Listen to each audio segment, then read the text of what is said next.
Estás escuchando Milenio 3 por Aluka Nanika. 1:36, bienvenidos amigos. La nave del misterio en este caso viaja hasta Jerusalén porque allí ha ocurrido algo asombroso, aunque es habitual que ocurran cosas asombrosas en esa ciudad.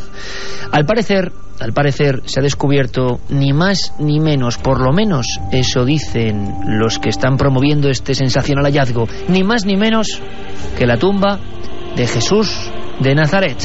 El teletipo daba la vuelta al mundo y es más, nuestra compañera Carmen daba buena cuenta de ello el sábado a primera hora, y ya con las primeras polémicas. Se ha pronunciado el Vaticano, se han pronunciado arqueólogos. Queremos conocer de viva voz el impacto que esta noticia supone en España, con los especialistas en misterio, catedráticos que examinan diariamente textos de este tipo. ¿Estamos ante un tremendo fraude o realmente esta vez sí podría ser el sepulcro real de Jesús? Lo más importante, y estamos rodeados de amigos en una noche muy especial con esta música maravillosa que nos pone Juanma Frasquet como siempre, sería empezar por el principio. No es la única tumba de Jesús, verdadero o no, desde luego no lo es. Es más, vamos a recorrer una serie de puntos del planeta donde dicen que ahí están los restos del auténtico Mesías. Sin embargo, la noticia venía de manos de James Cameron, el director de Titanic y de tantas otras películas, que últimamente, formando pareja de trabajo con Sincha Jacobovici, ha hecho curiosos descubrimientos. Lo que es innegable es que la forma de vender las cosas de estas personas es asombrosa, engancha, y nosotros mismos estamos siendo partícipes no sé de qué, en este caso espero que de informar, pero la noticia es imposible resistirse a no darla. Una presentación a lo grande en Nueva York, un inicio del documental que todavía nadie ha visto, pero que nos habla de un hallazgo extraño y casual, como casi siempre. El sonido es exactamente este. In the spring of 1980, in Tel Piot, South Jerusalem, construction blasting exposed the entrance to a burial tomb.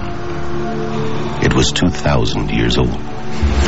Con esta voz peculiar y profunda se nos habla de unas obras que, casi como decíamos por casualidad, descubre en el barrio de Talpiot en Jerusalén una especie de tumba que rápidamente tendrá que ser poco menos que sacada de la circulación por diversos motivos dignos de novela. Esa tumba, al parecer, tiene aproximadamente 2000 años. La polémica, desde luego, está servida. Enrique de Vicente, que está esta noche aquí, tiene encima de la mesa un libro grueso, uno de esos clásicos, difícil, yo creo, de comprender en su sentido profundo, porque luego hubo toda una serie de corrientes que hablaban de geografías, de localizaciones. Ese libro se llama La tumba de Dios. Quiero decir con este detalle visual que ahora mismo contemplo que este tema ha estado siempre ahí, pululando. Ha habido otras muchas tumbas.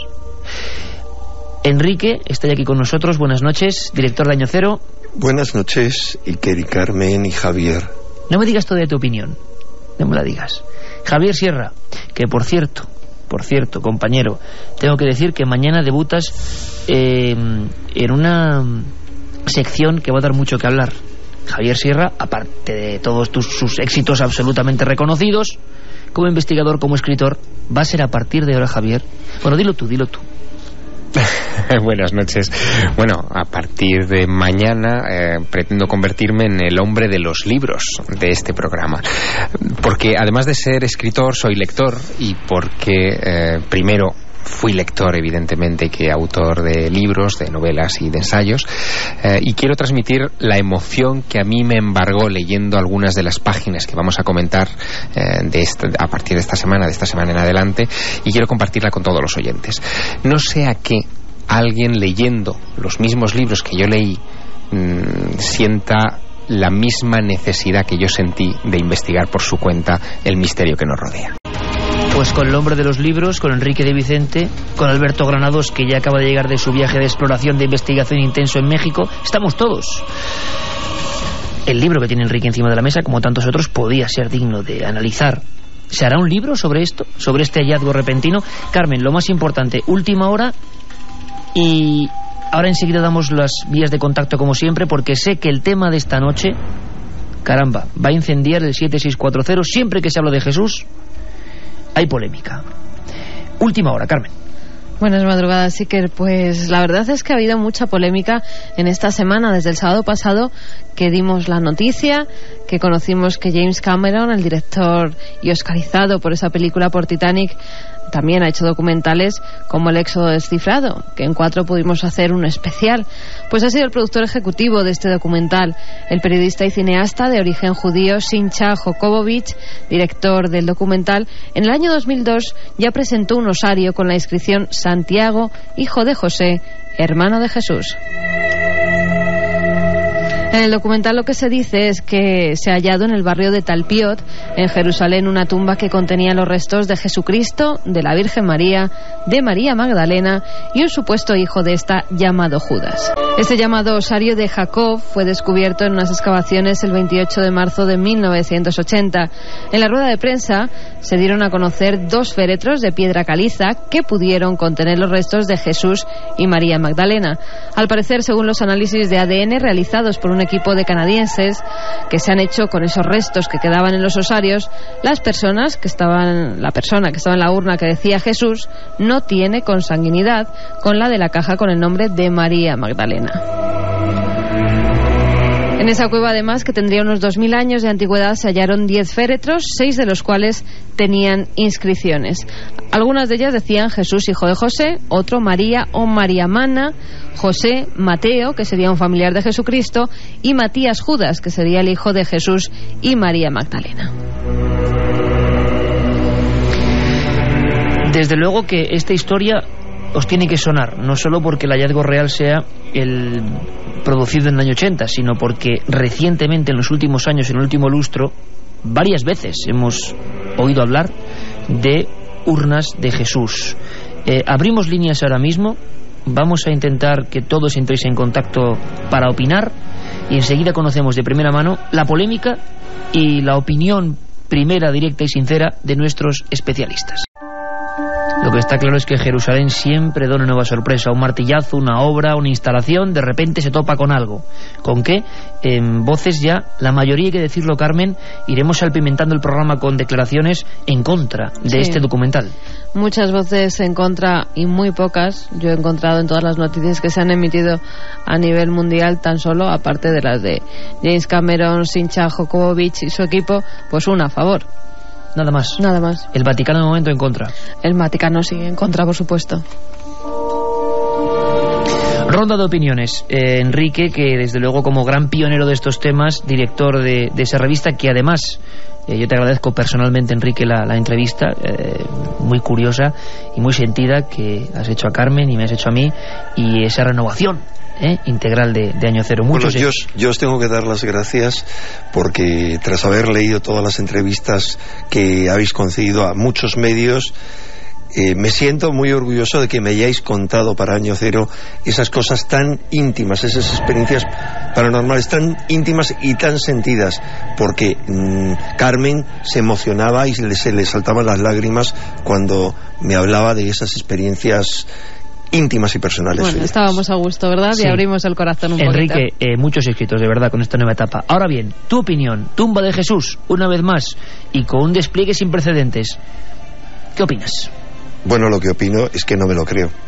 1, no me lo creo. 2, no creo que sea una falsificación, porque si fuese una falsificación lo habrían hecho un poquito mejor. Es decir, si alguien hace una falsificación de entrada, esta explicación que dan acerca de los ADNs es muy simplona. Es decir, si hay 6 personas que están, al menos 6 personas relacionadas familiarmente, digo al menos 6 porque hay sospechas de que ese otro osario que se presentaba como de Santiago, hermano de Jesús, que se sabe que uno de los hermanos de Jesús era Santiago y dirigía, después de la muerte de Jesús, la iglesia de Jerusalén, luego han dicho la mayoría de los especialistas que era falso. Pero bueno, 6 personas relacionadas familiarmente. 5 de ellos, mejor dicho, 4 de ellos debían tener el mismo ADN. Es decir, al menos María o José, porque no sabemos si eran hijos solamente de José o de María y José, y alguno de los otros que podía ser hijo suyo, pero desde luego Jesús debía tener ese ADN común. No debían tener el mismo ADN el de María y el de José, admitiendo todas las hipótesis de que Jesús fuera solamente hijo de María. No hay ninguna explicación. 1. 2. Hay muchas cosas dudosas o contradicciones aparentes a simple vista de las que no dan explicaciones. Por ejemplo, ¿por qué 5 de los osarios contienen inscripciones en arameo y una, la que se supone que concierne a María Magdalena, es en griego y dice Mariamene Emara, que la traducción yo no sé griego, pero dicen que es como Mariana la maestra? Y eso es fascinante porque entronca con una creencia extendida al menos en el siglo II, que Javier conoce bien, que es la creencia, dicen algunos, de los marianistas, pero era bien sabido, y lo menciona un historiador romano, habla de los cristianos como los seguidores de esa religión fundada por María Magdalena. Es decir, se sabía que ella era dirigente de una corriente importante. Y entonces la historia es extraña, de entrada. ¿No crees que sea falsificación, burda falsificación? No creo. Pero no crees que sea la tumba de Jesús. No, pero no creo que sea la tumba de Jesús por razones que luego podremos exponer. Ahora, se limita a pura creencia, porque vamos a ver, todo lo relativo a Jesús es creencia. Las evidencias históricas son mínimas y nos permiten... Lo único que sabemos con certeza es que había un personaje histórico que se llama Jesús, sobre todo por descubrimientos recientes, por ejemplo, nuevas versiones de los escritos de Flavio Josefo, que indican que la versión que conocíamos de la historia de los judíos es una falsificación. El pasaje de Jesús es una falsificación de los cristianos, pero se han descubierto 2 versiones, una en el siglo XIX y otra en el XX, nuevas, que la versión que arrojan es fascinante, y que una de ellas, que es una versión de aproximadamente el año 1000 árabe, o sea, de un romano, pero que se ha encontrado un manuscrito árabe, dice algo muy interesante. No menciona este historiador judío Flavio Josefo, no habla de la resurrección, sino se dice que fue condenado por Poncio Pilatos, pero sus discípulos, que siguieron siéndolo, afirmaron luego haberlo visto vivo. Enrique ya soltando, destilando una serie de datos interesantes. Estoy seguro que en cuanto ha dicho eso de que no hay datos sobre la existencia prácticamente de Jesús, que se reduce a creencia, en nuestra vía de contacto 7640, ya sabéis, palabra clave milenio. Vuestra opinión, y va a ser muy importante, pues ha estallado, porque habrá gente que no le parezca bien. Yo me gustaría sinceramente alguien que apoyase, no sé, por lo menos cierta rotundidad de este hallazgo, que es sorprendente. Javier está, bueno, envuelto en apuntes, como es el siempre, muy ordenado, todo perfectamente estructurado. Javier, tu opinión. Bueno, hay varias cosas que a mí me preocupan de todo este asunto. Evidentemente, la noticia saltaba el fin de semana pasado, pero se concretaba el lunes de esta semana, cuando en la Biblioteca Pública de Nueva York, Sincha Jacobici, bueno, tiene un apellido impronunciable, y James Cameron presentaron las líneas maestras de lo que va a ser su documental. Y allí dijeron algo que a mí me tiene muy preocupado desde entonces. Nosotros conocemos el descubrimiento arqueológico de estos osarios en una cueva durante las obras de cimentación de un bloque de apartamentos que hoy ya está habitado por vecinos a las afueras de Jerusalén. Y esos osarios, desde el primer momento, desde que fueron desenterrados por Amos Klemer, que es el profesor que se encargó de esta investigación, aparecieron vacíos. Es decir, no había huesos en su interior, no había restos ni orgánicos ni inorgánicos, no había nada, estaban pelados. Se almacenaron en un lugar, en una especie como de nave industrial, que también está a las afueras de Jerusalén, en una zona llamada Bet Semesh, que es donde se han ido almacenando muchos otros osarios, no solo estos, sino otros cientos de ellos encontrados en otras tumbas, siempre vacíos. La explicación que dan los arqueólogos es que en el siglo I hubo una corriente judía que decidió purificar todos esos restos de esos osarios, y se vaciaron y los huesos se calcinaron. Por lo tanto, ¿cómo? Y aquí viene la pregunta y mi inquietud profunda: ¿cómo se ha hecho análisis de ADN y se han establecido parentescos de algo que no existe? Es decir, no hay huesos ahí dentro. Lo que dijeron, y yo estuve muy atento a eso, tanto el señor Jacobowicz como Cameron en esa rueda de prensa, es que ellos encontraron minúsculas partículas en el interior de estos osarios. Yo he visto los osarios de Bet Shemesh, porque he viajado a Jerusalén en varias ocasiones, y están pelados, es decir, están limpios, o sea, hasta parecen nuevos de lo limpios que están. ¿Qué partículas microscópicas se pudieron sacar de ahí? Segundo, se atribuyen esos análisis de DNA o de ADN a la Universidad de Lakehead en Gran Bretaña, en concreto al laboratorio de paleoarqueología. Y ahí se han sacado conclusiones como que Jesús y esta Marianne que decía Enrique, cuyo nombre estaba escrito en griego sobre su osario, no estaban relacionados maternalmente. Sobre minúsculas partículas, pongamos una pequeña astillita o menos, porque se supone que no debieron encontrar mucho más, ¿cómo se puede establecer una comparación tan precisa? Hay muchos huecos. Yo veo que ahí hay muchas lagunas. Creo que han inyectado más ficción que ciencia en este asunto y me preocupa que de nuevo volvamos a caer en una espiral de grandes anuncios que se quedan en nada. Que se quedan en nada siempre en vísperas de las fechas importantes para el cristianismo.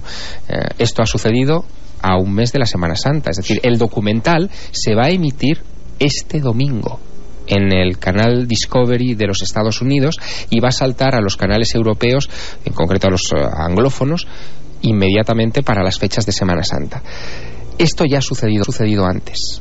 Nos recuerda perfectamente, Javier, la historia del Evangelio de Judas del mismo año pasado, ¿no? Del año pasado. Y otra cosa muy, muy curiosa, Iker, que nadie ha recordado, o que nadie está recordando en los grandes medios de comunicación, pero que en Milenio 3 nos vemos obligados a recordar con contundencia. Esta historia de los descubrimientos de los sarcófagos de Talpiot ya fue el eje de un documental de televisión que acaparó las portadas de los periódicos en 1996.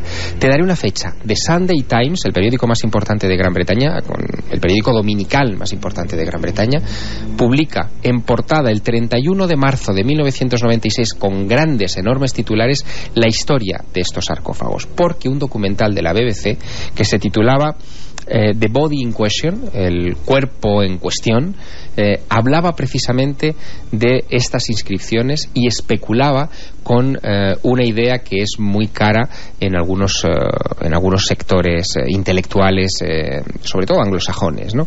Que Jesús en realidad murió, que sus restos se quedaron aquí, por lo tanto cuestionan no solo el dogma de la resurrección, que bueno, que este podría incluso pasarse por alto porque Jesús se supone que resucitó y vivió un tiempo, sino sobre todo el dogma de la ascensión. Es decir, nunca hubo una ascensión de Jesús a los cielos, sino que sus restos mortales se quedaron aquí en tierra.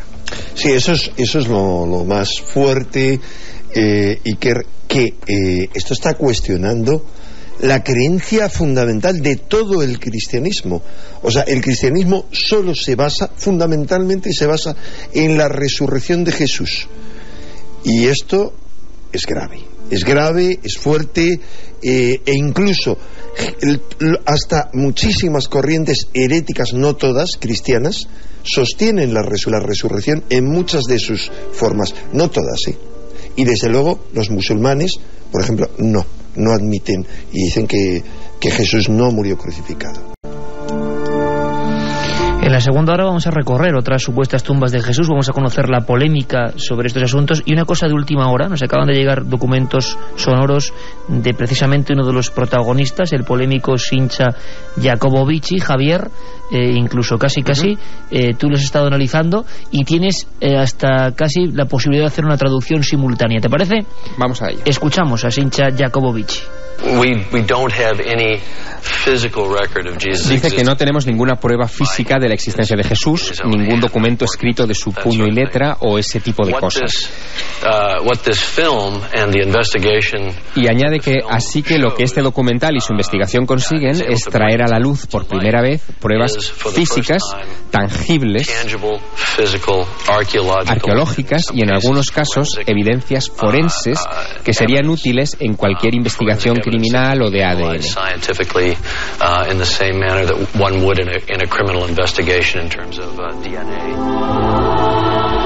Desde luego, como instrucción de marketing no tiene pérdida. Toda la corriente de absoluta fascinación que existe por los procesos de CSI, unido a la religión, unido a este momento concreto, aunque Enrique ha deslizado hay una cuestión interesantísima, ¿no? En el fondo también puede ser un ataque fundamental al pilar básico de esta creencia. ¿Y por qué se produce exactamente ahora? Hecho al menos por un judío, porque hay un Antonio Piñero que estuvo comentando el documental de Jacobovici sobre el Éxodo en vuestro programa de 4, me decía que tenía sus sospechas de que también James Cameron fuera judío. Es decir, para los judíos lo único aceptable es que Jesús era un judío más para los judíos modernos, y que murió y no resucitó. Ahora, están ignorando algo fundamental, y es que entre los fariseos, y solo entre los fariseos en las corrientes de la época de Jesús, porque los esenios no sabíamos lo que decían a ese respecto, la resurrección era una creencia aceptada, aunque no como la concebimos nosotros. Escucharemos en la segunda hora también al catedrático Antonio Piñero, que quiere opinar sobre esta tumba. ¿Qué dice la gente, Carmen? Pues nos dicen, somos 3 en un coche y nos parece un poco extraño que justo ahora se encuentre la tumba de Cristo. ¿La Iglesia ha hecho algún comentario al respecto? Pues sí, se ha pronunciado. Luego lo comentaremos. Si no es esta, será otra, pues creo que Jesús solo fue un hombre con mucho carisma y un personaje más de la historia. Es la opinión de Inma desde Lorca. Hola amigos de la nave del misterio, me parece que esto de los osarios es bastante extraño. Hay muchas contradicciones y cosas que no encajan. Alicia desde Sevilla dice que no cree esto, que es demasiada casualidad que justamente se descubra cuando el tema está de moda. Como el documental sea igual de creíble que el del Éxodo que vimos en 4, espero que el documental se base en pruebas arqueológicas y no en conjeturas para que todo encaje. Lo que está claro es que la polémica está servida. Carmen, ahora escucharemos las voces a favor, o la voz casi a favor, y las muchísimas voces en contra. Ahora bien, si alguien tiene argumentos para decir que esto puede ser así, que nos escriba.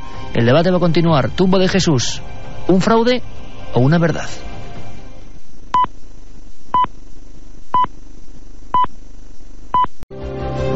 2:07 minutos, 10 grados y medio en el exterior de nuestra nave central de la Gran Vía. Mañana volvemos a realizar ese viaje mágico, pues para todos los países hermanos de América, con un tema que seguramente allí impactará tanto o más que aquí.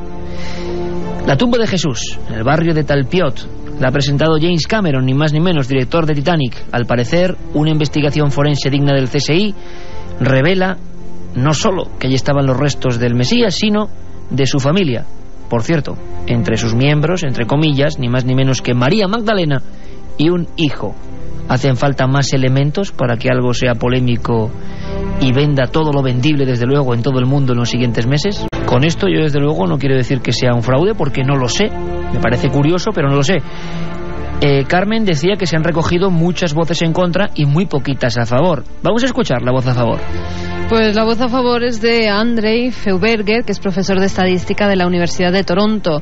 Él aseguraba que solo hay una posibilidad entre 600 de que los restos correspondan a otra familia que no sea la de Jesús. O sea, que él está seguro de que es la familia de Jesús, ni más ni menos. Muy bien. Y el Vaticano, así como que enseguida, en cuanto se dio la noticia, surgieron teletipos diversos procedentes del Estado Vaticano diciendo que...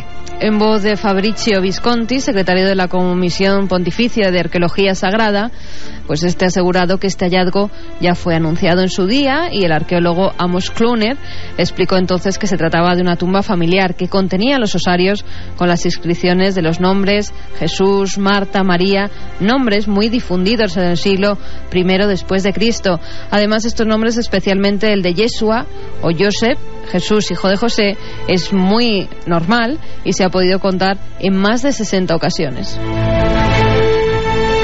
Antes de seguir el debate, con vuestras opiniones y con las de Enrique de Vicente, director de Año Cero, y el escritor y consejero editorial de Más Allá, Javier Sierra, me gustaría escuchar a alguien que se ha mencionado, toda una autoridad en la materia y buen amigo de este programa, Antonio Piñero, catedrático de la Universidad Complutense de Madrid, especialista en este tipo de textos y de saberes del cristianismo primitivo. Le hemos pedido una opinión y la suelta como siempre hace él, a bocajarro. Mi opinión es que aquí se trata de una especie de plan muy bien urdido para tocar un tema que va a afectar a los cristianos, y ese plan urdido va para sacar dinero por medio de la venta del documental y sobre todo a potenciar el turismo en la zona de Talpiot, el barrio este de Jerusalén, en competencia directa con Belén o con la iglesia del Santo Sepulcro, que está allí en la misma Jerusalén. Yo ya conozco el pensamiento de Jakobowicz y de Cameron, y por el documental que vimos de Éxodo, y me parecieron que su manera de pensar, sus argumentaciones eran totalmente pueriles, infantiles y no científicas. Y poniéndonos como abogados del diablo para no dejar muy descompensada la balanza, ¿y si fuese verdad? ¿Y si fuese verdad? Y lo que se quiere es hacer una campaña de desprestigio porque se romperían muchos esquemas. ¿Quién sabe? ¿Quién sabe? Lo cierto es que para Antonio Piñero quedan pocas dudas. Es más, Javier, inserta en la polémica un elemento muy interesante. Turismo en contra de alguna forma de Belén para potenciar ese barrio de Talpiot en Jerusalén. Bueno, digno de novela, ¿eh? Sí, bueno, de todas maneras desde hace 1000 años, 2000 años hay casi esa clase de turismo, ¿no? En las cruzadas se llamaban peregrinaciones, ahora se llaman turistas, y es verdad que eso genera mucho movimiento, pero yo quisiera hacer un matiz, un comentario a esa opinión positiva que Carmen nos ha recordado, que es una opinión estadística, es decir, la posibilidad de que todos esos nombres coincidan en un grupo de sarcófagos es muy remota y tiene que corresponder, por tanto, a la Sagrada Familia, ¿no? de la que nos hablan las Escrituras. Bueno, hay un detalle muy pequeño, pero muy significativo, que salió a la luz en 1996, cuando la BBC hizo ese primer documental sobre los osarios. Y ese detalle fue utilizado por la prensa para precisamente desacreditar o desestimar el valor de este hallazgo arqueológico. Y ese detalle es tan significativo como lo siguiente: en Bet Shemesh, en ese almacén en el que se guardan tantos osarios sacados de diversas tumbas de Jerusalén, no solamente hay un sarcófago con la inscripción Yeshua Bar Yosef, Jesús, hijo de José, hay 2. Es decir, que por lo menos en el mismo almacén hay otro Jesús, hijo de José. Sorprendente, Enrique. No, alza las manos. Yo alzo las manos, Javier, porque con todos mis respetos, es normal que haya 2, y si hubiera 20 también me lo creería. Claro, pero eso lo que quiere decir es que son nombres muy comunes en la época. Claro, pero eso, Javier, eso desestima el valor estadístico. No es común. Pero ¿qué quiere decir con eso, Enrique? Que dentro de toda esta cosa que la mayoría de personas no se cree, ¿hay algo real? No, para nada. Yo he dicho de entrada que no me creo esta historia de ninguna manera. Es más, yo tengo que aclarar una cosa de entrada. Yo personalmente, por muy duro que suene, creo que Jesús resucitó, pero no lo creo como lo creen, digamos, la mayoría de los cristianos por la fe, sino desde el punto de vista de la gnosis. Dentro de todas las corrientes hermetistas, de todas las corrientes alquímicas, porque la palabra esotérica está tan pisoteada que ya no quiero utilizarla, de las órdenes más secretas y más cerradas, que son muy opuestas a la Iglesia, se acepta la resurrección del más alto de los iniciados, y se llama la obra última de la alquimia interna, se le llama conseguir el cuerpo glorioso, cuerpo de gloria, cuerpo crístico o cuerpo de resurrección. Es decir, estamos hablando de una creencia entre los iniciados, entre gente que no sigue para nada las normas de la Iglesia y que no se basan en la creencia. Parto de ahí, pero lo que digo es lo siguiente, que vamos a ver, es muy fácil liarse, ponerse a atacar esto, y podríamos contrarrestar cada uno de esos ataques, cada uno. O sea, de entrada, el de Amos Kloner, que es este arqueólogo que se dice que fue el que hizo el descubrimiento. No, tú lo conoces la historia, Javier, bien lo de Amos Kloner. Amos Kloner, ¿tú le conoces personalmente a él? No, bueno, yo tampoco, por supuesto, pero te digo porque como tú viajas con mucha frecuencia a Jerusalén, has estado hasta presentando tu libro allí, y has visto la película El Código Da Vinci estrenada en Jerusalén. Bueno, la vi en hebreo, sí, bueno, eso tiene su mérito. Entonces, este Amos Kloner es vamos a ver, para extrapolarlo, pues no quiero liarle a la gente, con los oyentes que no conocen a Egipto, pero como un amiguete nuestro de Egipto, uno de los que controla las antigüedades en Jerusalén. O sea, como Hawass en Egipto, ¿no? Hawass, sí, efectivamente, pero no tiene tanto poder. Y yo he leído sus declaraciones muy a fondo y me parece entreceloso y muy ofendido por un montón de cosas. Primero, él no hizo el descubrimiento, él lo supervisó porque era el jefe. Segundo, él está muy ofendido de que no le hayan pedido permiso a él para llevarse 2 sarcófagos a Nueva York como parte del marketing. Es decir, que por cierto no se han llevado los sarcófagos físicamente a Nueva York, también sí, es curiosísimo, ¿no? Hombre, lo cual suena bastante a chiste. Es decir, vamos a ver, suena muy a chiste. O sea, no trasladan con un cuidado extremo y con unos seguros una obra de arte maravillosa, de las muchas que hay, pero cualquiera, y lo que pueden ser los sarcófagos del fundador del cristianismo, venga, para una operación casi como atrezo de una presentación. No es fuerte, olvidemos que incluso el famoso sarcófago precedente del 2002, el de Santiago, hijo de José, hermano de Jesús, se dio a conocer en el Royal Ontario Museum en Canadá. Y luego se destruyó, se rompió, se fracturó. Sí, sufrió un accidente. Sí, pero fíjate que toda esta historia se da a conocer en Occidente, no desde Jerusalén. Es decir, que son piezas que viajan con bastante frecuencia, que se exhiben en exposiciones públicas. Es bastante curioso. Habría que preguntar, porque a los israelíes les trae sin cuidado. A la inmensa mayoría de los israelíes, bueno, Jesús es un grano, una pústula que les ha salido, vamos, y que lo han despreciado y ninguneado desde el principio. Bueno, porque luego no queremos problemas. No, pero es así. Es tu opinión personal, Enrique. No, perdón, Javier, ¿es una opinión o se basa en los textos del Talmud desde el principio? Javier, pregunto, ¿es una opinión o se basa en los textos? Llegar a ser tan descriptivo. No, hombre, pero perdona, aparte de la audiencia. Una cosa, Enrique, una cosa. Perdona. No, si te voy a dejar contarlo, pero yo soy absolutamente defensor de todas las cosas, o sea, del semitismo como de cualquier otra cosa. O sea, Dios me libre. Es más, puesto que has dicho eso, tengo que decir que uno de los grandes pecados, de los muchos pecados de la Iglesia de Roma y de todas las iglesias, ha sido su antisemitismo atroz. Y una de las cosas interesantes del Evangelio de Judas es que contrarresta toda esa tendencia antisemita. Es decir, Judas Iscariote era la imagen del judío al que odiaban los cristianos. O sea, vamos a ver, pero otra cosa es, me remito a los documentos, Javier, ¿qué se dice en los escritos talmúdicos del principio sobre Jesús, sobre de quién era hijo? No digo porque parece que me lo estoy inventando, se dicen cosas concretas y ofensivas, ¿sí o no? Que era hijo de un legionario romano, ¿verdad? ¿Es así o no? Bueno, pero evidentemente, vale. pero vamos a ver. No, pero Enrique, que no son opiniones. Pero Enrique, vamos a ver. Yo creo que las cosas hay que ponderarlas, no hay cálmate. No hay que exaltarse en una cuestión así. Yo creo que hay que examinar las evidencias poco a poco. Es verdad que todo esto tiene un sabor un tanto extraño, que puede dar a entender que hay una ideología religiosa detrás. No olvidemos que Jacobo Vicci se ha declarado siempre, en todo momento, como judío.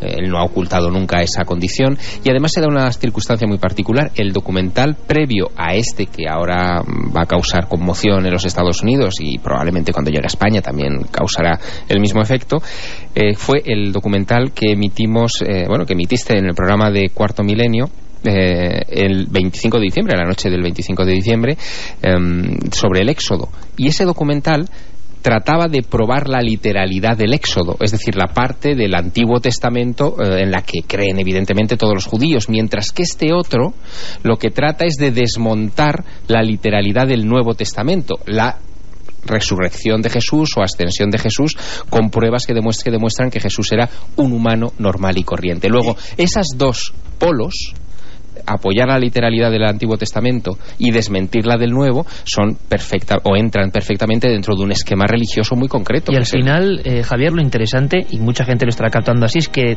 detrás de un inocente hallazgo muy interesante, que puede venderse muchos libros, muchos documentales, hay toda, no voy a decir una guerra, pero sí una pelea de creencias muy duras, una especie de combate teológico casi, de gran nivel, de fondo, que algunos ya, como vosotros, intuís. Y que, por supuesto, cada uno puede defender apasionadamente lo que quiera, nosotros respetamos todo, por supuesto. Y ya que mencionabais, Enrique Amos Kloner, este arqueólogo que quizá debería llevarse el honor de ser el primer descubridor de lo que ahora se ha redescubierto mediáticamente. No exactamente, es decir, era el jefe del descubridor, era el que supervisaba. Ese y otros hallazgos. Pues ese ha hablado. Carmen, ¿qué ha dicho? Ha dicho que lo que se muestra en el documental es una gran historia para una película, pero lo que se cuenta es completamente imposible y un sinsentido. No existen posibilidades de que Jesús y sus allegados tuvieran una tumba familiar. Era una familia de Galilea sin nexos con Jerusalén. ¿Os parece que lo rebatamos? Sí, antes de eso, Enrique, me parece perfecto, porque además para eso estamos, para que haya un debate apasionado y muy gratificante para la audiencia. Una cosita nada más, vamos a escuchar a Nacho Ares. Me gustaría saber también qué tiene que decir el mundo de la arqueología a nivel puramente de lo físico sobre este hallazgo. Nacho, en la sección que tiene los sábados de arqueología maldita, de arqueología un poco extraña o polémica, ha hablado en ocasiones de otros osarios de familia sagrada. Es increíble. Urnas de Jesús, inclusive. Ahora nos decía en torno a este último hallazgo esto. Cuando aparecieron en 1981 aparecieron totalmente descontextualizados, es decir, desde el punto de vista arqueológico esto es un elemento muy grave, ya que nos hace perder información del entorno en donde aparecieron, y únicamente fue muchos años después cuando se descubrieron en un anticuario. Y además creo que a mediados de la década de 1990 la BBC también hizo un sensacional documental, también desde el punto de vista sensacionalista, enfocando un poco el posible hallazgo de unos osarios pertenecientes a la familia, donde se podían ver los nombres de Jesús, María, etcétera, ¿no? Los expertos siempre, el común denominador de sus opiniones es que, bueno, tampoco tenemos que llevarnos a la extrañeza de que aparezcan estos nombres, ya que son muy comunes en la Palestina del siglo I de nuestra era, ¿no? Polémica en torno a otra tumba de Jesús. Y estamos disfrutando, y espero que vosotros también, con Javier Sierra, con Enrique de Vicente en estado puro, con apasionamiento como debe ser, y todos dispuestos a que vosotros seáis los que extraigáis vuestra propia conclusión, como siempre. ¿Qué dice la gente? 7640, Carmen. Pues muchísimos mensajes. También está caldeado ese 7640. Ya sabéis, normal. Palabra clave, Milenio, espacio y, como siempre, vuestras opiniones, vuestros comentarios. Hola, buenas noches. Soy Vicente desde Elche. Me temo que el señor Cameron es un oportunista y se ha inventado este tema de la tumba aprovechando el tirón de ciertas novelas de ficción recientes de mucha tirada, como por ejemplo El Código da Vinci. Como él opina mucha gente. Soy Paco de Alcorcón. La Iglesia nunca reconocerá nada que se salga de las doctrinas que les hicieron tan poderosos. Hay que tener fe. Si los restos de Jesús están en la tierra, su espíritu sí resucitó. Creo que la explicación de Andreas Faber-Kaiser en su libro Jesús vivió y murió en Cachemira es mucho más lógica que los mismísimos evangelios. He visto algunas partes del documental y es como Parque Jurásico, una base científica que omite que los dinosaurios tenían plumas y la sangre caliente. Si lo ha visto, imagino que será pirata, porque se estrena el próximo domingo. Bueno, pues seguro que lo ha visto, porque tal y como está el patio ya todo se ve antes de que se estrene. Hola, amigos de la nave del misterio. No creo que tengan suficientes pruebas para asegurar que es la tumba de Jesús, pero seguro que muchos lo creen. Buenas noches. Me causa dudas sobre todo respecto al ADN y la labor de Cameron, aunque si no es falso, me extraña tanta coincidencia de nombres, opina Luis. Que el señor Cameron lea simplemente de la Biblia Hechos capítulo 2 versículo 31 y que se dedique a hacer Titanic 2. Por cierto, vamos a seguir salpimentando, como digo a veces, en este condimento especial de Milenio, con vuestras opiniones, que eso lo sabe perfectamente porque es un gran maestro, Enrique. Hay ciertos temas, y él lo sabe bien, ciertos temas que van a la fibra más profunda y sensible del género humano. Uno de ellos es este. Y entonces pasa algo esas noches, se enciende la chispa y la gente quiere opinar con la misma pasión. Remueve la conciencia más profunda y más interna temas como los que tienen que ver con Jesús, evidentemente. Hombre, pero hay algo más fascinante, Iker. Es normal que remueva las fibras de cualquiera de los que hemos sido educados en la civilización cristiana. Es normal. Pero mi pregunta es, ¿por qué el Código da Vinci ha conmovido a gente de todo el mundo ajena a la tradición cristiana? Yo he dicho que porque toca arquetipos profundos de tipo femenino, pero yo creo por algo más. Porque para mí antes de meternos en un debate, digamos, en contra de quienes se cargan esta historieta, porque para mí Jesús fue mucho más. O sea, Jesús, y hablo de creencia, fue un ser que vino a abrir una puerta en este planeta. Este planeta que era una cárcel, Él vino a abrir una puerta de salvación. Los dioses de la antigüedad habían convertido este planeta en una cárcel. Y no es un invento moderno mío. Eso es lo que decían los gnósticos seguidores de Jesús. Él había venido a abrir, era la luz, y había dicho: yo soy la puerta, la verdad y la vida. Y yo creo que es tan profundo el hecho crístico que realmente conmueve a todos los seres de este planeta, para bien o para mal, a favor o en contra. Qué interesante, Enrique, qué interesante, de verdad. Digno de reflexión. Me gustaría pedir la ayuda, como siempre interactiva con los oyentes, porque Javier tenía una gran duda. Él ha visto, aunque sea fugazmente, esos sarcófagos de la polémica, y había una gran duda en Javier que nos la transmitía además, porque el debate aquí continúa, con cada corte, saliendo fuera mientras escuchamos las noticias, el debate continúa porque está vivo. Javier decía: claro, es que no hay apenas hueso. No hay huesos. Bueno, de haber, podría haber cierto polvillo óseo en todo caso, Javier. Te lo digo porque vamos a pedir la ayuda. Si hay gente que sabe de ciencia forense en profundidad, se podría analizar hasta qué punto, ¿no? ¿Hasta qué punto podrían sacar todos estos datos? La cuestión es en qué estado se conservó, porque estamos hablando de unos osarios que estaban dentro de una cueva. Yo no sé, evidentemente habría que recurrir a los informes arqueológicos, si esos osarios, por ejemplo, estaban abiertos o con su tapa, si la tapa estaba encima o no, desde cuándo estaba, en fin, eso también está sujeto a contaminación, al polvo de la propia cueva. Hay demasiados elementos ahí en juego, no controlables, como para que en base a una minúscula, microscópica evidencia se saquen conclusiones como las que parece que aporta este documento. Vamos a intentar saber, Javier, por lo menos con ayuda, si con microscópicas partículas dicen que se puede huesos, hacer. Que encontraron huesos. No se refiere a... incluso los catalogaron en bueno, los osarios, hay otra cosa que dice el documental, que parece que es la traca final de esta exposición, y es que junto a la cueva, hoy bajo unos apartamentos en Talpiot, en el que se hallaron estos sarcófagos, ellos han detectado otra cueva donde hay otros tres osarios, y que eso habrá que excavarlo en algún momento dado. Bueno, eso tampoco es que sea tan sorprendente si tenemos en cuenta que toda esa zona debió ser un enorme cementerio, pero ellos aprovechan esto y crean una expectación en el documental como que quizá pueden encontrarse nuevas evidencias en un futuro si se permiten excavaciones. Aquí lo raro es no encontrarse nada cuando uno hace algo en Jerusalén, porque madre mía, cómo está, como dirían en Andalucía hace algunos años, como contaban, me acuerdo yo, en Belmez está preñado de muertos.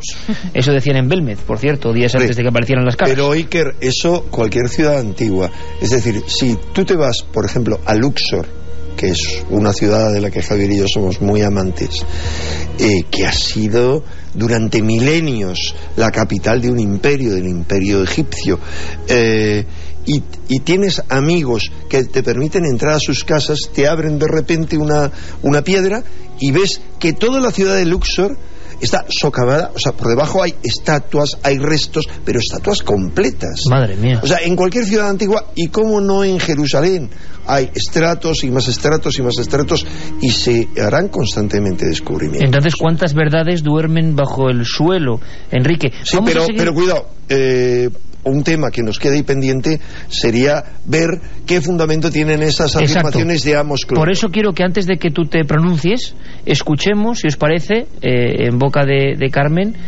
pues las diversas opiniones que han ido surgiendo muy rotundas en torno a esto, y nos comentas a ti qué te parece, Enrique. Pues mira, a mí me parece que las más importantes son las que ha hecho Joe Cías, que es antropólogo, además pertenecía a la Autoridad de Antigüedades de Israel cuando se produjeron las excavaciones en Talpiot.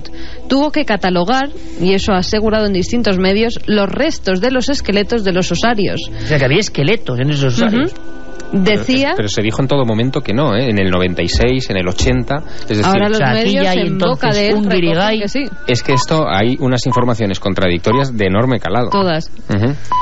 Las que recogían, los medios que recogían las palabras de Joe Cías decían que creo que hay algo muy deshonesto, la gente que hizo esto no tiene ninguna credibilidad, Los nombres mencionados, que aparecían en 6 de los osarios, eran nombres judíos sumamente comunes aquí en aquellos tiempos. La mitad de las mujeres se llamaban María o Salomé. Lo mismo pasa con nombres como Jesús, Jacob y Mateo. También dice que en esa tumba podría haber más de 100 personas, que la mayoría de la gente que no era sepultada en osarios. Eso significa que aquí hay familias extendidas, no una sola generación. Además, nunca hubo una tradición cristiana de talpiot. Si la tumba de Jesús y su familia hubiese estado allí, los cristianos lo habrían sabido.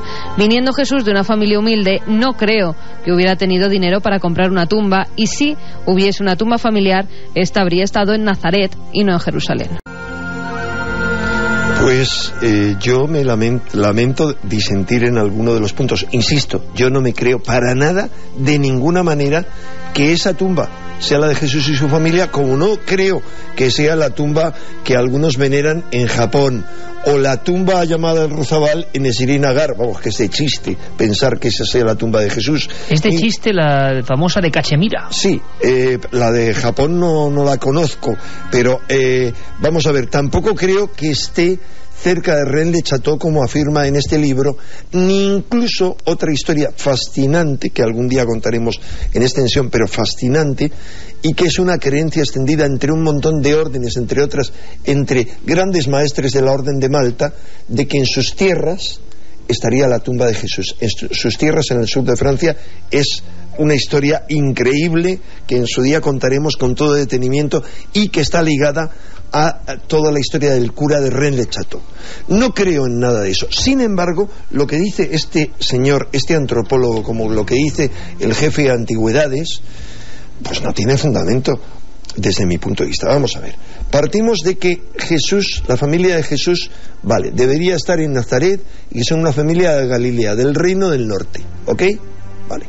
Pero Jesús, según todas las evidencias, es descendiente de la familia real de David, es decir, posible pretendiente al trono mesiánico de Jerusalén, de David. La capital está en Jerusalén y el templo está en Jerusalén, es decir, y la ciudad real de David está a pocos kilómetros, Javier lo conoce bien, de Talpiot, es decir, desde Belén a Talpiot hay muy corta distancia, es decir, hay como el doble de distancia de Belén a Talpiot subiendo para arriba que bajando desde el monte de los Olivos, bueno, y el monte donde se supone que crucificaron a Jesús, hasta Talpiot. Es decir, yo no veo incoherente que en el supuesto de que Jesús lo hubieran enterrado con su familia, que la familia la hubieran enterrado ahí. A mí me parece lógico. Uno, y dos, no acepto para nada de que era una familia humilde. ¿De dónde se sacan eso? ¿De la idea de que José era un carpintero? Hombre, es ignorar lo que significa ser un carpintero. Carpintero es ser un masón, ser un constructor. La carpintería, Javier lo conoce bien, era una de las denominaciones que recibían los constructores, que era un oficio noble, muy bien considerado, etcétera. Esa versión del Jesús humilde que nos han vendido no tiene fundamento. Luego, permíteme, Enrique, que te comente una cosa. Yo siempre, Jesús, ya con la celebridad que era, o lo que supuso en su tiempo, ¿iba a tener una tumba tan humilde o le iban a dar otra categoría? ¿Por qué va a ser una tumba si era posible Mesías, cochambrosa? Si podía, él no quiso. Yo creo que él se negó. Es más, una de las posibilidades que plantean estudiosos serios, entre otros en este libro también, que podríamos hablar en otro momento, que Javier conoce, las cartas privadas de Jesús, que ha salido recientemente, entre otros, se sostiene la hipótesis de que quienes realmente querían la muerte de Jesús eran los celotes, es decir, quienes estaban esperando un Mesías guerrero que se pusiera al frente de ellos y acabaran con los invasores romanos. Jesús no aceptó ese puesto y les estorbaba, pero Jesús, no hay ninguna duda de que podía haberse autonombrado con todo un montón de seguidores rey mesiánico de Jerusalén. Así que no hablemos de que era de familia humilde, y menos que María Mene Mara, si es María Magdalena, que era de familia humilde. Para nada. Era una mujer tan rica como todas las mujeres que apoyaban el movimiento de Jesús.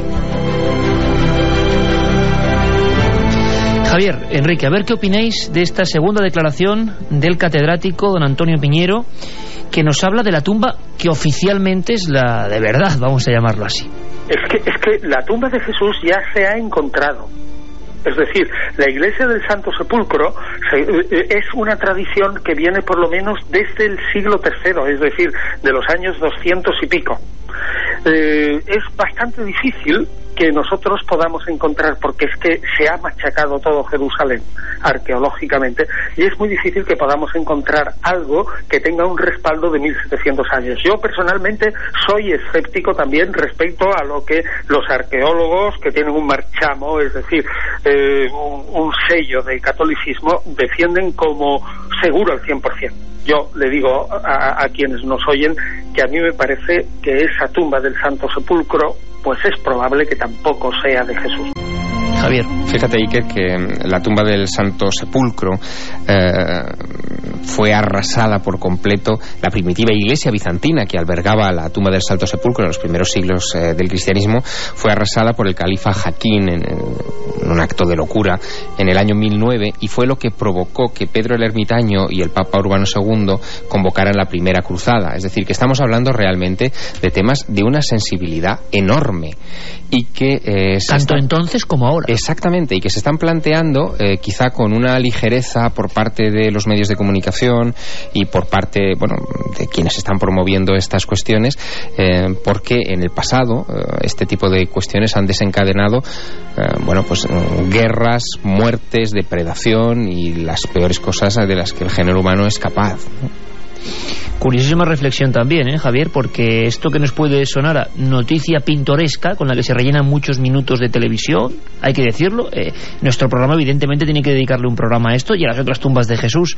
La polémica implica directamente a la gente, pero cuidado. Y tiene una carga política y religiosa de fondo. Enrique, es lo que te voy a decir. Os hago una pregunta a los dos.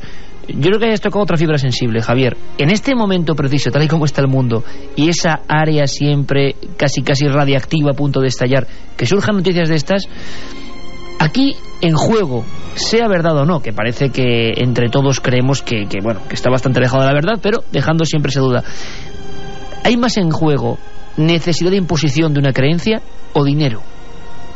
Ambas cosas. No están desligadas una de la otra, nunca lo han estado a lo largo de la historia, pero yo no... claro, nosotros tendemos a ver cada vez más la vida desde el punto de vista materialista, del dinero, de las cosas que se pueden tocar, palpar y hacer, pero en realidad el motor de la vida y el motor de la historia siempre han sido las creencias, así que creo que hay que observar cada cosa con el valor que se merece. El dinero es la consecuencia, quizá. Estamos tocando un tema más peliagudo de lo que parecía en titulares. Uno más peliagudo. Segundo, esta historieta es un granito de arena más dentro de un lanzamiento de granitos de arena que podrían sintetizarse en la frase calumnia que algo queda. Es decir, ¿quién iba a creer, quién iba a pensar cuando Pierre Plantard hablaba de toda la historia de que los merovingios eran descendientes de Jesús, antes de que se publicara el Enigma Sagrado, que una historieta tan demencial como se planteaba al principio, alguien se la iba a creer? Cuando se publicó el Enigma Sagrado hubo ya gente que empezó a creérsela, pero de repente con el Código Da Vinci hay gente que deja de pensar que eso es una novela y pasa a creer que es una realidad. Millones de personas. Claro, entonces tú echa piedrecitas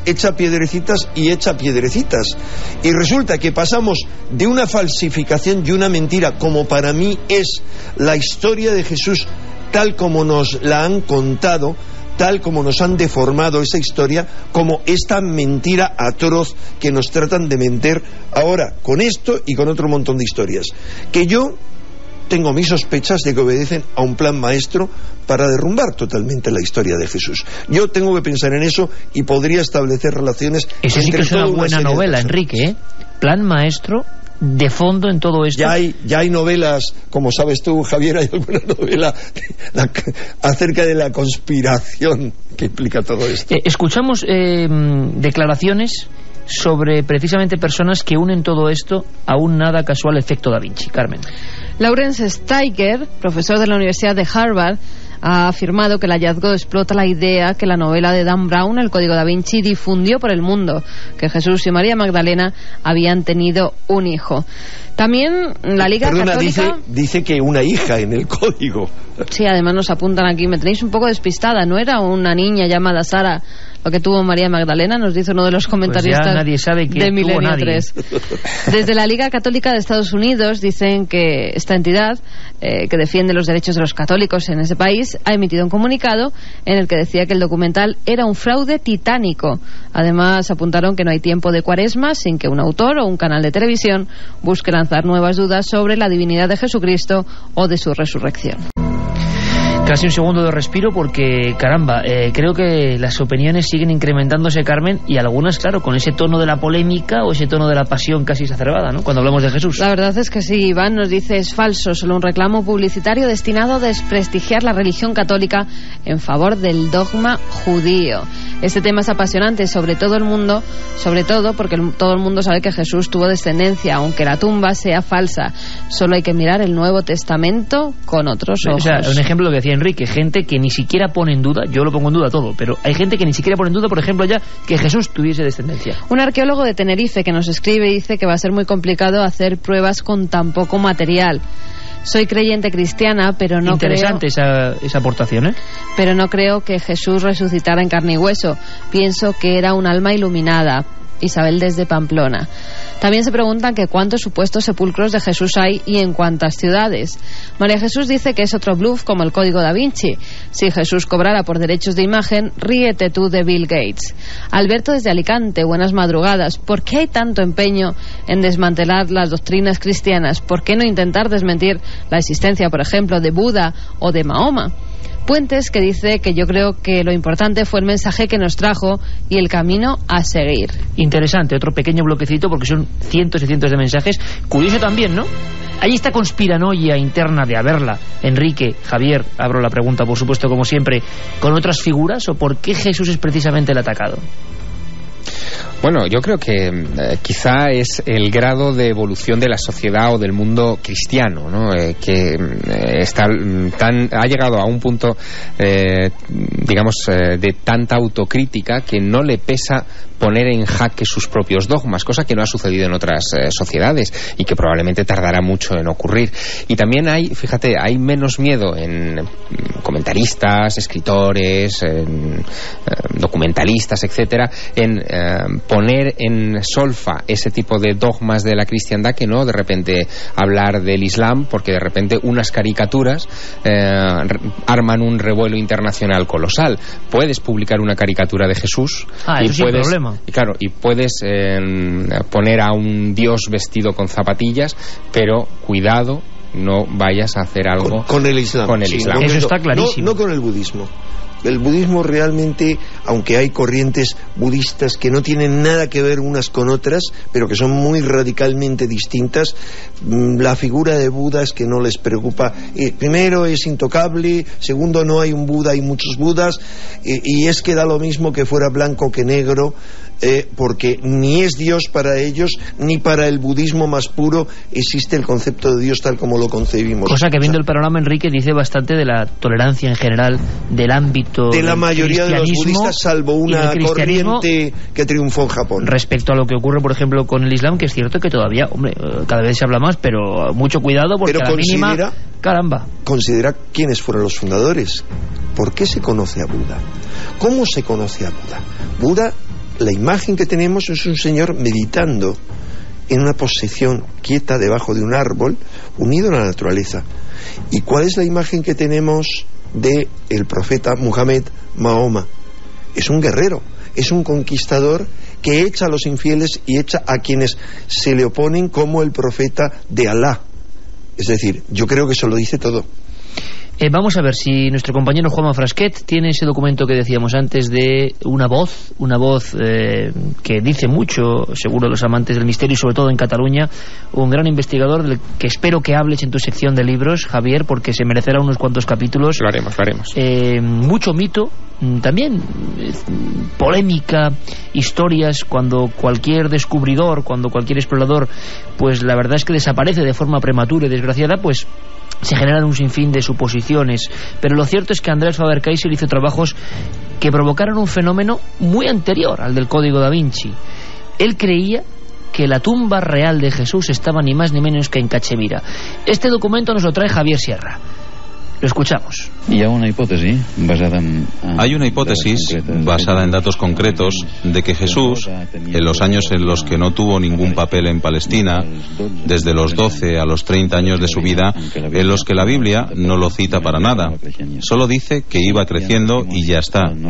Sí hay testimonios al norte de la India, en Cachemira y Ladar, y más al sur de la India. E hizo todo un periplo, bajando hasta el sur de la India y después remontó por la banda oriental de la península de la India para llegar otra vez a tierras de los Himalayas, y allí aprendió el conocimiento de los lamas. Este conocimiento es el que aplicaría después al regresar a Palestina, aquí en Occidente.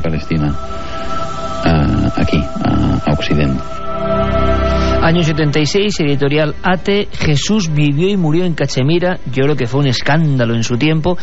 Periodísticamente, Javier, sería en apenas un par de minutos muy difícil resumir, pero me gustaría que lo hicieses para que luego también Enrique diese su opinión, la ha dicho antes, tú también la tuya, de la otra gran tumba, yo creo que famosa, de Jesús, por lo menos hasta casi el Código da Vinci. Ni más ni menos en Cachemira. Sí, ni más ni menos que en Cachemira. Bueno, Andreas Faber-Kaiser lo que planteaba en aquel libro es que, nos lo estaba contando ahora, Jesús en sus años perdidos se instruyó y se impregnó de filosofía oriental que después inyectaría en sus prédicas, en su vida pública, para que una vez acusado y ejecutado en la cruz, Jesús sobreviviría a esa ejecución. Él sostiene que Jesús no murió en la cruz, que fue ayudado por José de Arimatea tras el descendimiento, y recuperado de sus heridas tuvo que huir con su madre y con Tomás, con el apóstol Tomás, hacia esa tierra que él visitó en su juventud. Esa es más o menos la tesis. Una tesis imposible de demostrar. Hay algunos documentos aquí y allá, Andreas los recogió lo mejor que pudo en aquel libro. La portada del libro es una tumba. Y la portada del libro efectivamente es una tumba, es el Rozabal, que antes mencionaba Enrique de Vicente, que hoy en día es pequeño foco de peregrinación. La zona de Cachemira es una zona conflictiva, es muy difícil de visitar, pero atrae a mucha gente anualmente a ese lugar, que no solamente se postran ante la tumba de Jesús, hay otras tumbas, también se cree que está la tumba de Moisés, incluso la tumba de María en uno de los caminos de acceso a ese lugar. Es decir, varios de los personajes de la tradición judía y cristiana se encontrarían sepultados ahí. Pero fíjate, a mí la historia no me sorprende, porque hay otros lugares en otras latitudes donde también existen esas tumbas de Jesús, y probablemente eso nació, yo creo que como un intento primitivo, cuando llegaron las primeras noticias del cristianismo, digamos que por materializar algo de toda la vida. Desde el antiguo Egipto existen los cenotafios, las tumbas falsas, que con el correr del tiempo se fue perdiendo la idea de que aquello era una tumba falsa, y se convirtió en un lugar de peregrinación, pensando que efectivamente ahí debajo hay enterrado el Hijo de Dios, ¿no? En Honshu, en la isla de Honshu, en Japón, está otra de esas tumbas, ¿no? Llegó en tiempos del emperador Suninin, dice la tradición, que gobernó entre el 29 a.C. y el 60 después de Cristo, y se dice que el que fue crucificado, eso dice la tradición japonesa, no fue Jesús, sino un hermano de Jesús que los japoneses llaman Isukiri. Caramba, que se les dar una vuelta de tuerca. Una vuelta de tuerca más a este asunto. Y allí dicen en Japón que se casó con una japonesa, con Yumiko, y que tuvo 3 hijos. En Cachemira dicen que se casó con una mujer local, una señorita que se llamaba Marjan, y que tuvo 2 hijos. Son tradiciones muy curiosas, sí, realmente. Javier, muy curiosas, pero gente que las cree, y en España se han escrito libros diciendo que esto es verdad. Perdón, tú antes hablabas de que te pareció de chiste, curiosas e interesadas. En el sentido de que ¿qué opinas tú? Porque Andreas Faber-Kaiser digo, no solo por dejarle solo en esa orilla, ¿no? Sino muchos autores han seguido esa senda. Sí. Se han publicado muchos libros últimamente creyendo lo del hermano gemelo y creyendo que está enterrado en Cachemira. Iker, yo te voy a contar, yo era joven en aquel entonces, pero viví de primera mano el lanzamiento del libro de Andreas. Yo le conocía antes del libro, fue cuando sacó la revista Mundo Desconocido, la misma editorial lanzó ese libro.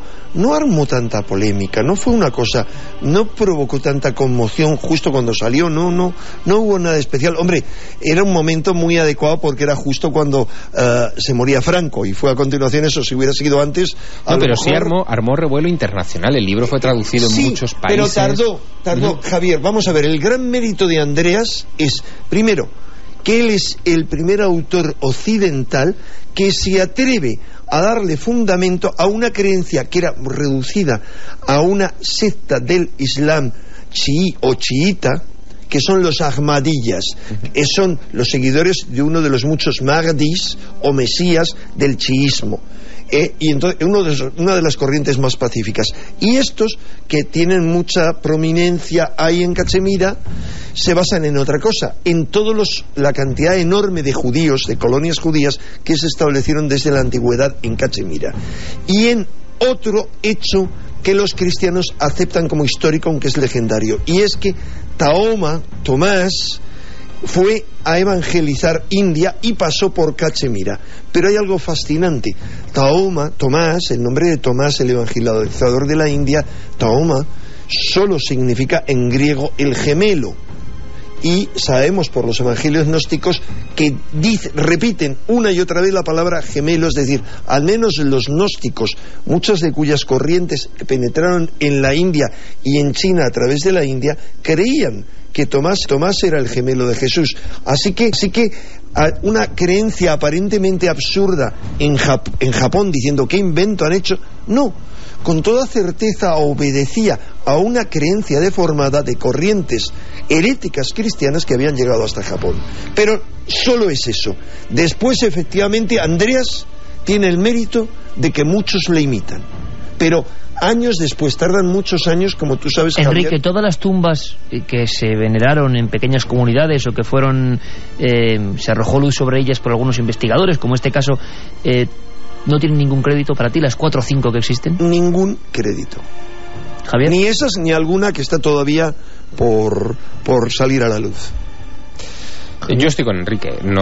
Para mí no tienen ninguna base histórica, ninguna de ellas, ni siquiera tampoco la muy curiosa, llamativa, y que bueno, yo estuve buscando y explorando en su momento, del Monte Cardú frente a... Te iba a preguntar exactamente ahora mismo por esa tumba, no sé si violentada o... Que volaron, ¿no? Con dinamita, decía. No, pero es distinto. El dueño. Sí. Pero es otra distinta. Si no se trata del sarcófago de piedra que aparece en Los Pastores de la Arcadia de Poussin, sino de una montaña que se encuentra justo enfrente de Rennes-le-Château, que tiene como 2 cuernos de piedra por el que discurre un barranco, y que se supone que ahí, en ese lugar, en algún hueco perdido, se encuentra la cueva en la que estaría enterrado Jesús de Nazaret, traído por María Magdalena tras su crucifixión. Esa es otra historia que enlaza con un mito local francés curiosísimo, que es el mito de las Santas Marías de la Mar, que da nombre a una bellísima localidad francesa, la Sainte-Marie-sur-la-Mer, que habla precisamente de la llegada de María Magdalena con los restos de Jesús, con su descendencia, a Francia, y de ahí nacerían todos los mitos de los que hemos hablado o hemos dado pinceladas esta noche, como los merovingios, las dinastías de reyes entroncadas con la sangre de Jesús. Sí, pero que ahí en esa historia dicen que viaja también con una esclava egipcia negra, Sara, que es Sara, a la que veneran, por cierto, en Sainte-Marie-de-la-Mer los gitanos todos los años. Es la gran fiesta gitana. Sara la Cali. Pero claro, de ahí a decir que Sara negra es la hija de Jesús y María Magdalena, pues es un chiste. Tiene más fundamento, insisto, no creo nada, pero tiene más fundamento esta descripción en arameo que dice Yehudá Bar Yeshua. ¿Por qué? Porque aunque son nombres comunes, Yehudá o Judá es un nombre que, siendo común, es el nombre regio, el león de Judá, o sea, la tribu de Judá, que es decir, tiene no solo eso, sino hay un montón de cosas en toda esta historia que están como mejor argumentadas, mejor armadas. Tercera opinión de Antonio Piñero, catedrático de la Universidad Complutense, especialista en cristianismo primitivo, sobre precisamente la proliferación últimamente de tumbas de Jesús. ¿Habrá alguna auténtica? ¿O quizá hay que poner los ojos para saber algo más de Jesús en otro sitio que no son las piedras? Yo le diría a la gente que pierdan la esperanza de poder encontrar una tumba en la que los arqueólogos se pongan de nuevo de acuerdo, es decir, esta es la tumba de Jesús de Nazaret. Yo creo que el acceso a este personaje, que se nos escapa un poco de las manos, es a través de los textos, es decir, las fuentes, más que la arqueología, las fuentes, los textos. O sea que la arqueología bíblica, toda esa corriente que intentó poner pruebas físicas, científicas a la creencia, como que no ha avanzado mucho tampoco, o no ha hecho grandes hallazgos en torno a Jesús, ¿no? Uno, no ha avanzado. Dos, estoy de acuerdo con lo que dice nuestro buen amigo el profesor Piñero, de que todo se basa en los textos, pero más allá de eso, yo creo que en lo que se basa realmente el cristianismo es en dos cosas. El cristianismo de las masas se basa en la fe, única y exclusivamente en la fe, y eso es lo único que cuenta. Y el cristianismo herético de los gnósticos, de quienes aspiran a la gnosis, se basa en la iluminación. Ambos tienen en común una cosa: la única realidad que importa de Cristo, el único mensaje que importa de Cristo es su mensaje espiritual. Hablar de que si resucitó físicamente o no, hablar de su tumba o de sus restos, es caer en la trampa del mundo moderno, un mundo cada día más materialista. Opiniones interesantísimas esta noche, las que están surgiendo a través de las ondas de Milenio 3 en la cadena SER, como siempre. Javier, ¿habrá que seguir muy atentos a todos estos acontecimientos o se disolverán como siempre en una nube de olvido? Al final nadie sabe qué pasaba realmente con el testamento supuestamente de Judas, con los hallazgos. Al final todo esto parece que es como flor de un día. Bueno, yo creo que hay que estudiar bien la historia, en este caso la historia reciente, para saber exactamente qué es lo que sucederá.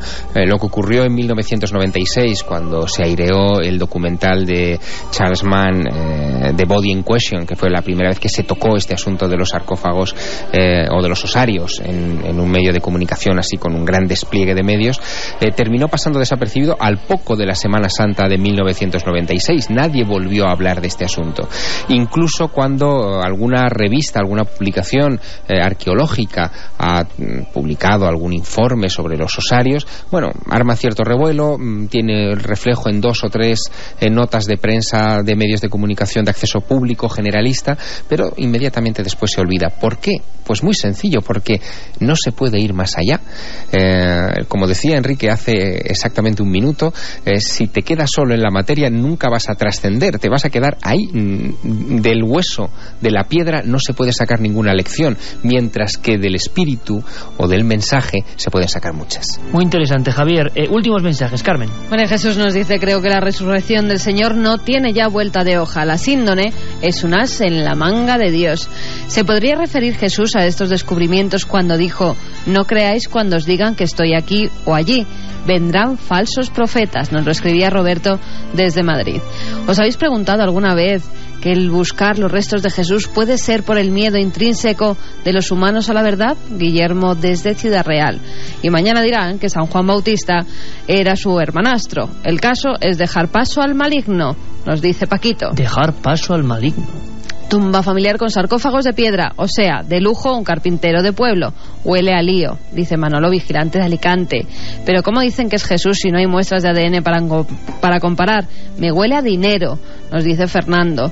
Vaya, 2000 años, ni el grial, ni la cruz, ni el arca, y encuentran panteón de Jesús. Nace en establo y tiene panteón con toda la genealogía inscrita. Bueno, muchas opiniones. Hoy de nuevo ha vuelto a arder ese 7640, la vía de contacto. Se ha inflamado de pasión porque este tema, seguramente dentro de 2000 años, si sigue habiendo radio, seguirá apasionando igual, porque hay tantos secretos y tantas enseñanzas que aprender en lo profundo de esta historia. Nos han enseñado mucho, tanto Javier Sierra como Enrique de Vicente. Muchas gracias, amigos, de verdad. Gracias a vosotros. Buenas noches. Ahora las noticias.